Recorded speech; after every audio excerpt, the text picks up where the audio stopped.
मेरे प्रजावासियों, हमारे जंगल में चोरी करने वाला चोर पकड़ा जा चुका है और वो गद्दार और कोई नहीं बल्कि ये लकड़बग्गा है। ये सुनते ही पूरे जंगल में सन्नाटा छा गया। लकड़बग्गे के पैरों तले जमीन खिसक गई। उसकी पत्नी हैरान थी। लकड़बग्गा आगे आया और हाथ जोड़कर बोला, महाराज, ये आप क्या कह रहे हैं? आप मुझे सालों से जानते हैं। मैंने आज तक कभी किसी का एक तिनका नहीं चुराया।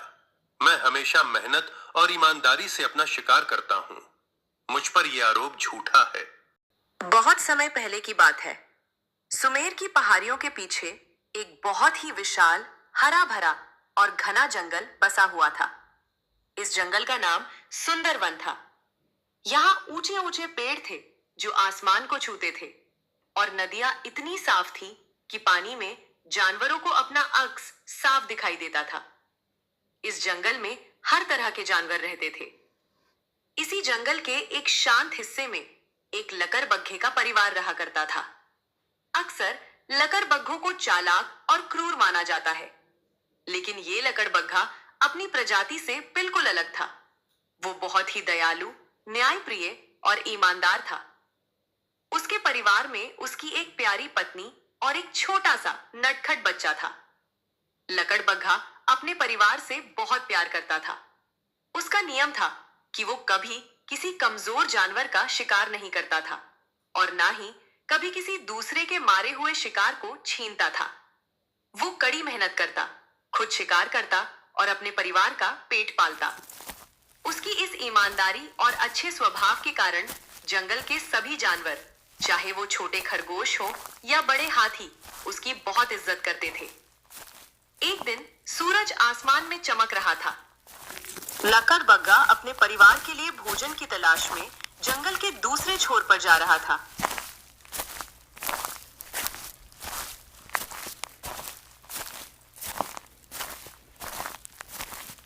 तभी उसके कानों में किसी के रोने और कांपने की आवाज आई। उसने झाड़ियों के पीछे छुपकर देखा तो उसकी आंखें गुस्से से लाल हो गईं। वहां एक खूंखार और घमंडी बाघ एक छोटी सी हिरन के बच्चे को डरा रहा था। हिरन का बच्चा अपनी झुंड से बिछड़ गया था और डर के मारी बुरी तरह कांप रहा था। चीता उसकी चारों ओर चक्कर लगा रहा था और उसकी मजे ले रहा था। लकड़बग्घे से ये अन्याय देखा नहीं गया। वो झाड़ियों से छलांग लगाते हुए सीधी बाघ के सामने आकर खड़ा हो गया।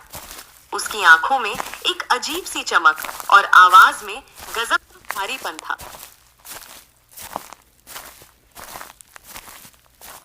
अरे ओ बाघ, रुक जा। तू इस छोटे और बेबस हिरन के बच्चे को क्यों परेशान कर रहा है? शर्म नहीं आती तुझे? एक मासूम पर अपनी ताकत दिखाते हुए। इसे अभी छोड़ दे, नहीं तो मुझसे बुरा कोई नहीं होगा।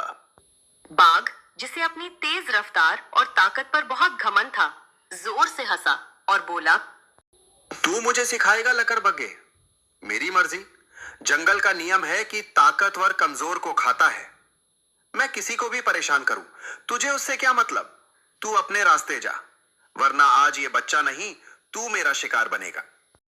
लकड़बग्गे ने अपने पैर जमीन पर मजबूती से जमाए और अपनी तीखी आंखें चीते की आंखों में डालते हुए कहा, मुझे बहुत मतलब है।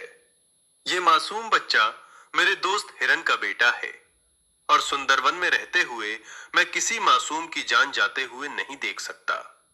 मैं तुझे आखिरी चेतावनी दे रहा हूं, इसे छोड़कर यहां से चला जा, नहीं तो मैं तुझे यहीं मिट्टी में मिला दूंगा।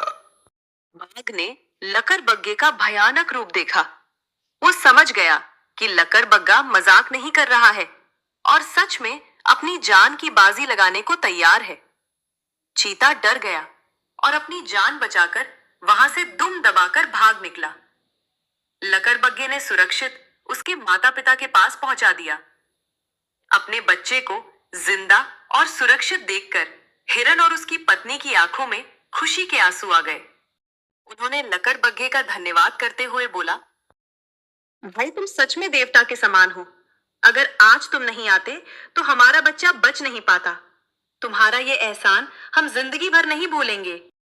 लकड़बग्गा बस मुस्कुराया और बोला, यह तो मेरा फर्ज था। और वहां से अपने घर की ओर चला गया।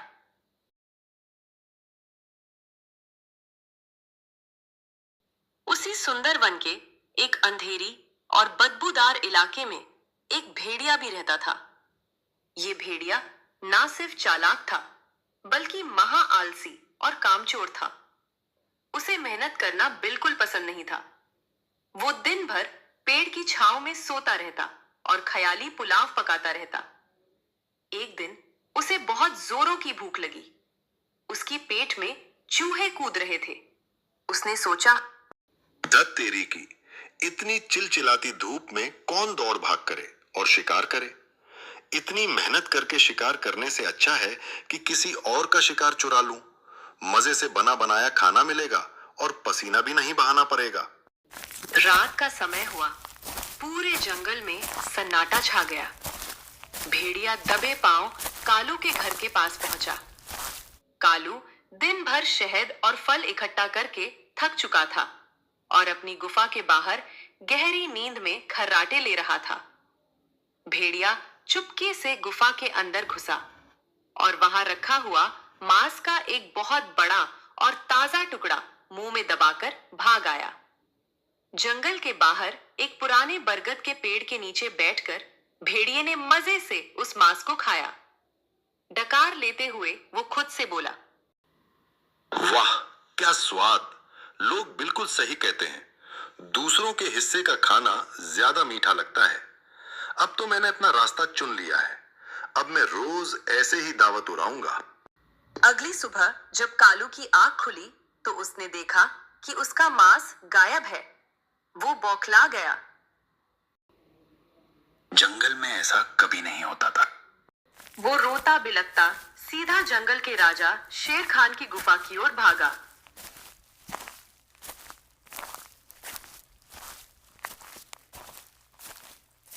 शेर खान उस वक्त अपनी गुफा के बाहर एक बड़ी सी चट्टान पर आराम कर रहा था।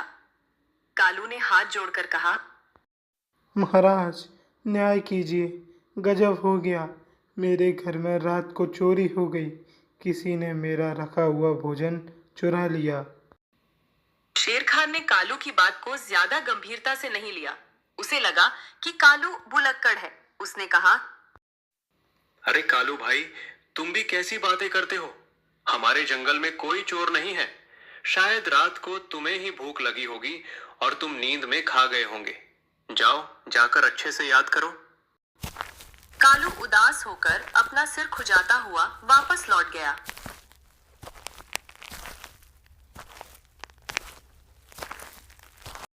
इधर भेड़िया अपनी कामयाबी पर अटहास कर रहा था। उसकी हिम्मत अब बढ़ चुकी थी। उसने सोचा, शेर खान तो एकदम बेवकूफ है। आज मैं उस चालाक लोमड़ी के घर चोरी करूंगा। उसने एक बार मुझे सबके सामने बेवकूफ कहा था। आज उसकी अकल ठिकाने लगाता हूं। अगली रात भेड़िया लोमड़ी के घर पहुंच गया।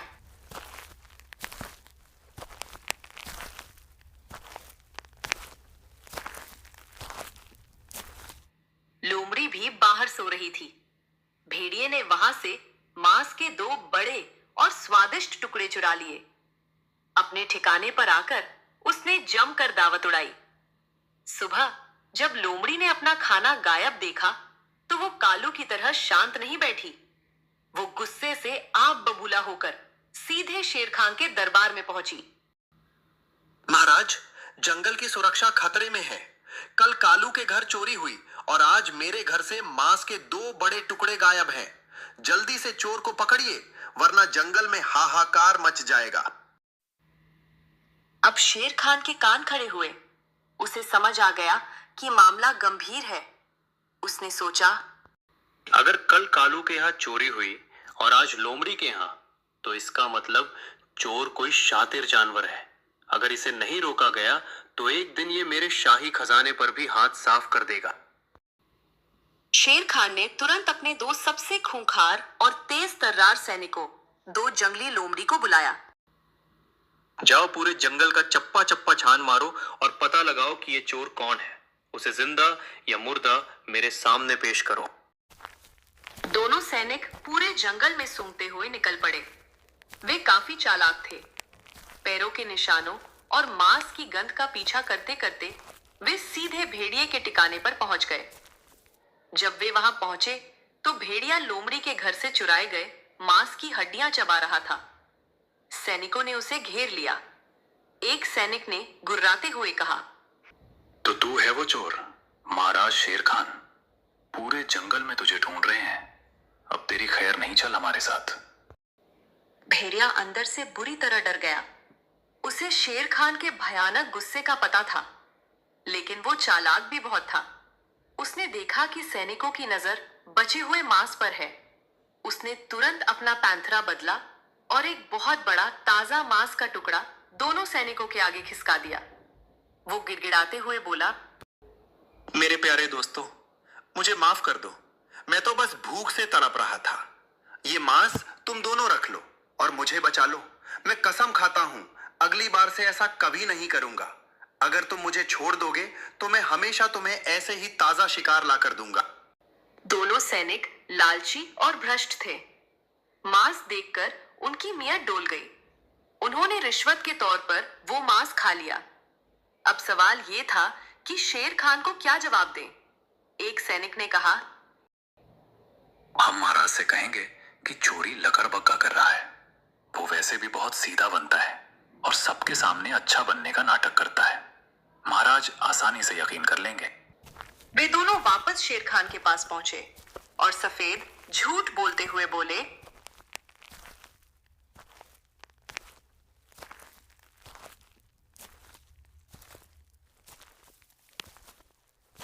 महाराज, हमने चोर को ढूंढ निकाला है।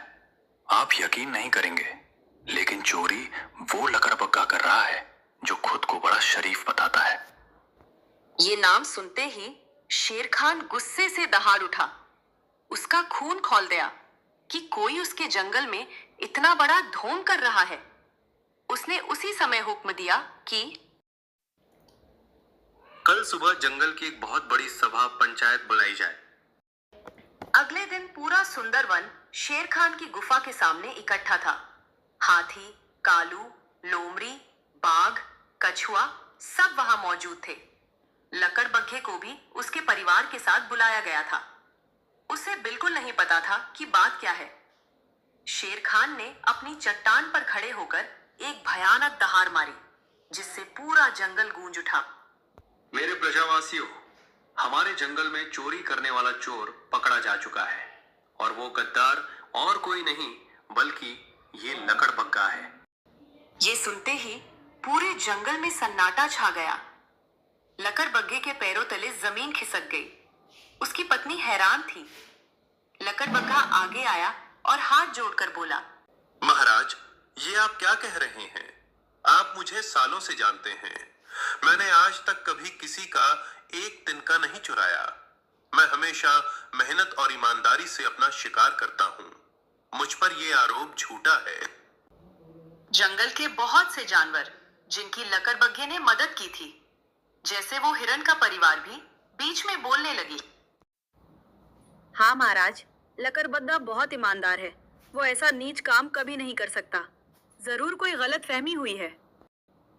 तभी भीड़ को चीरता हुआ वो चालाक भेड़िया आगे आया। उसने बड़ी ही मक्कारी से कहा, नहीं महाराज, ये लकड़बग्गा और इसके दोस्त झूठ बोल रहे हैं। ये रात के अंधेरे में एक ढोंगी बन जाता है। मैंने खुद अपनी आंखों से इस लकड़बग्गे को कालू और लोमड़ी के घर के बाहर घात लगाते और मांस चुराकर भागते हुए देखा है। अगर मैं झूठ बोल रहा हूं तो मुझ पर पत्थर गिर जाए। भेड़िए के इस झूठे गवाह और दोनों भ्रष्ट सैनिकों की रिपोर्ट के बाद शेर खान का दिमाग काम करना बंद कर चुका था। उसे अपने सैनिकों पर पूरा भरोसा था। उसने बिना किसी और सबूत के गुस्से में अपना अंतिम फैसला सुना दिया। इस लकड़बग्घे ने जंगल के कानून को तोड़ा है और मेरी प्रजा का भरोसा भी। मैं इसे 10 साल की कठोर सजा सुनाता हूँ। इसे ले जाकर जंगल की सबसे अंधेरी काल कोठरी में डाल दिया जाए। महाराज, मैं एक बात कहना चाहता हूँ। सच्चाई एक दिन जरूर सामने आएगी। अपनी माँ का ख्याल रखना बेटा। सैनिक उसे अपने साथ ले गए और एक अंधेरी गुफा जेल में बंद कर दिया। लकड़बग्गे के जेल जाने के बाद उसकी पत्नी और छोटा बच्चा बिल्कुल अकेले पड़ गए थे। समाज ने भी राजा के डर से उनसे मुंह मोड़ लिया था। इधर भेड़िया खुशी से फूला नहीं समा रहा था। उसने सोचा, मजा आ गया, अब रास्ते का सबसे बड़ा कांटा हट गया है। लेकिन एक डर अभी भी है, अगर लकड़बग्गे की पत्नी ने राजा के सामने कोई सबूत पेश कर दिया तो मुझे इस परिवार को हमेशा के लिए खत्म करना होगा। एक काली तूफानी रात में जब तेज बारिश हो रही थी और बादल गरज रहे थे, भेड़िया लकड़बग्गे के घर पहुंच गया। उसने दरवाजा तोड़ा और अंदर घुस गया। लकड़बग्गे की पत्नी अपने बच्चे को सीने से लगाए बैठी थी। भेड़िए को देखकर वो समझ गई कि आज मौत सामने खड़ी है। भेड़िए ने खूंखार तरीके से हमला कर दिया। लकड़बग्गे की पत्नी एक वीरागन्ना की तरह लड़ी। उसने अपनी बच्चे को बचाने के लिए भेड़िए को कई बार घायल किया, लेकिन वो कमजोर थी और भेड़िया ताकतवर। मरती मरती उसने अपनी बच्चे की तरफ देखा और चिल्लाई, भाग जा मेरे बच्चे, दूर भाग जा यहाँ से और अपनी जान बचा ले। छोटा लकड़बग्गा रोता हुआ झाड़ियों से कूदा और अंधेरे जंगल में भागने लगा। पीछे से उसे अपनी माँ की दर्दनाक चीख सुनाई दी, जो हमेशा के लिए शांत हो गई। वो बिना रुके, बिना पीछे देखे बारिश में भीगता हुआ भागता रहा। उसके पैर छिल गए थे, कांटे चुभ गए थे, लेकिन वो दौड़ता रहा जब तक कि वह सुंदर वन की सीमा पार करके एक दूसरे अनजान और वीरान जंगल में नहीं पहुंच गया। वो एक छोटी सी सूखी गुफा में जाकर छुप गया। वो पूरी रात अपनी माँ को याद करके रो रहा था। लेकिन एक दिन जब वो एक नदी के किनारे पानी पी रहा था, उसने पानी में अपना अक्स देखा परछाई। उसे अपने पिता की शक्ल याद आई। उसे अपने पिता की आखिरी शब्द याद आई, सच्चाई एक दिन जरूर सामने आएगी। अचानक उसके अंदर से रोना बंद हो गया। उसकी आंखों में आंसू की जगह आग ने ले ली। उसने खुद से एक वादा किया, मैं यहाँ मरने के लिए नहीं आया हूँ। मुझे कमजोर नहीं बनना है। मुझे इतना बड़ा और ताकतवर बनना है कि इस दुनिया की कोई ताकत मुझे हरा न सके। मुझे अपने निर्दोष पिता को उस काल कोठरी से आजाद कराना है और अपनी माँ के हत्यारे उस भेड़िए से बदला लेना है। उस दिन के बाद से उस छोटे लकड़बग्गे का जीवन बदल गया। उसने रोना छोड़ दिया और मेहनत शुरू कर दी। वो रोज मीलों तक दौड़ता ताकि उसकी रफ्तार चीते जैसी हो जाए। वो बड़े और खतरनाक जानवरों से लड़ना सीखता ताकि उसका डर खत्म हो जाए। साल बीतते गए, सर्दियां आईं, गर्मियां आईं, बरसातें गुजरी। देखते ही देखते पूरे 5 साल गुजर गए। 5 साल बाद वो छोटा सा नटखट बच्चा अब जंगल का सबसे विशाल, ताकतवर और भयानक लकड़बग्गा बन चुका था। उसकी मांसपेशियां लोहे की तरह मजबूत थीं। उसके पंजों में इतनी ताकत थी कि वो एक बार में चट्टान तोड़ दे। उसकी आंखों में अब केवल एक ही चीज दिखती थी, प्रतिशोध, बदला। समय आ गया था। एक सुबह उसने अपने कदम वापस अपने पुराने घर सुंदरवन की ओर बढ़ा दिए।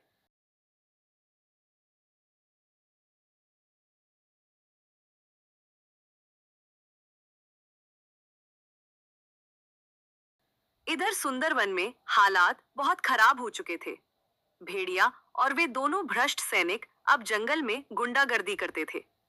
वे जानवरों से हफ्ता वसूलते और मजे की जिंदगी जीते थे। शेर खान अपनी बढ़ती उम्र के कारण जंगल के मामलों पर ज्यादा ध्यान नहीं दे पाता था। एक दोपहर भेड़िया और दोनों सैनिक एक बड़ी सी पेड़ के नीचे बैठी दावत उड़ा रही थी। मैं हंस हंस कर पुरानी बातें कर रही थी। याद है वो दिन, कैसे हमने उस बेवकूफ लकड़बग्गे को फंसाया था और उसकी पत्नी? तभी धूल के गुबार को चीरता हुआ एक विशालकाय जानवर उनके सामने आकर खड़ा हो गया। वो इतना बड़ा और खूंखार लग रहा था कि तीनों के हाथ से मांस के टुकड़े छूट कर गिर पड़े। वो कोई और नहीं, लकड़बग्गा का जवान बेटा था। उसने अपनी भारी और गरजती हुई आवाज में कहा, मुझे पहचाना? मैं उसी लकड़बग्गे का बेटा हूँ जिसे तुमने धोखे से जेल भिजवाया था। मैं उसी माँ का बेटा हूँ जिसे तुमने बेरहमी से मार डाला था। आज तुम्हारा पाप का घड़ा भर चुका है। आज तुम्हारा अंत तय है। ये सुनकर तीनों की रूह कांप गई, लेकिन सैनिकों ने सोचा कि वे दो हैं और भेड़िया भी उनके साथ है, तो वे उसे हरा देंगे। मारो इस बच्चे को। चिल्लाते हुए दोनों सैनिक और भेड़िया उस पर टूट पड़े, लेकिन लकड़बग्घे का बेटा अब कोई साधारण जानवर नहीं था, वो एक तूफान था। जैसे ही एक सैनिक ने उस पर छलांग लगाई, लकड़बग के बेटे ने हवा में ही उसे अपने पंजों से इतनी जोर से मारा कि वो 20 फुट दूर जाकर गिरा और उठ ना सका। दूसरे सैनिक को उसने अपनी एक ही लात से बेसुध कर दिया। अब बचा वो भेड़िया। भेड़िया डर के मारे कांप रहा था। उसने भागने की कोशिश की, लेकिन लकड़बग्घे के बेटे ने एक लंबी छलांग मारी और भेड़िए की गर्दन अपनी मजबूत जबड़ों में दबोच ली। भेड़िया चीखने लगा, मुझे माफ कर दो, मुझे मत मारो। मेरी माँ ने भी तुमसे यही कहा था। क्या तुमने उसे बख्शा था?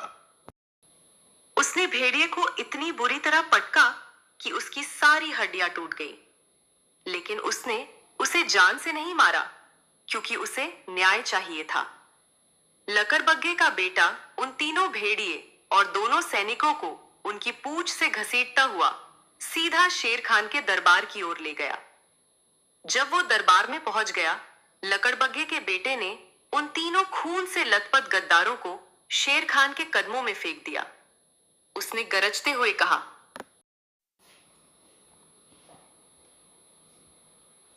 महाराज शेर खान, आंखें खोलिए और देखिए इन असली चोरों को। यही वो तीनों हैं जिन्होंने मिलकर मेरे निर्दोष पिता को झूठे आरोप में जेल भिजवाया। इस भेड़िए ने मेरी मां की हत्या की है। अगर आपको मेरी बात पर यकीन नहीं है तो खुद इनसे पूछ लीजिए। शेर खान ने अपनी भयानक आंखों से उन तीनों को घूरा और दहाड़ कर पूछा, क्या ये सच कह रहा है? सच सच बता दो, वरना मैं तुम्हें यहीं कच्चा चबा जाऊंगा। हाँ महाराज, मुझे माफ कर दीजिए। चोरी मैं ही करता था। मैंने पकड़े जाने के डर से इन सैनिकों को मांस की रिश्वत दी थी और हमने मिलकर लकड़बग्घे को फंसाया था।